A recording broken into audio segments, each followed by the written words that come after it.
ಸಂವಿಧಾನಕ್ಕೆ ನೀನೆ ಶಿಲ್ಪಿಯು ದಾರಿದೀಪವು ನೀನೆ ಕಲಿಸಿಕೊಟ್ಟೆ ಸಮಾನತೆಯನು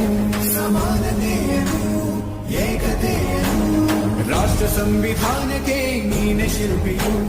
ನೀನೆ ಕಲಿಸಿಕೊಟ್ಟೆ ಸಮಾನತೆಯನು ನಿನ್ನ ಲೇಖನಿಯ ಬರಹ ದೇಶ ಖರ್ಚನೆ ಒಂದು ಮಾತು ಕೂಡ ಭೀಮ ಗರ್ಜನೆ ನಾಯಕ ನೀವು ಭೀಮರ ಮಹಾನಾಯಕ ನೀವು ಭೀಮರ ನಾಯಕ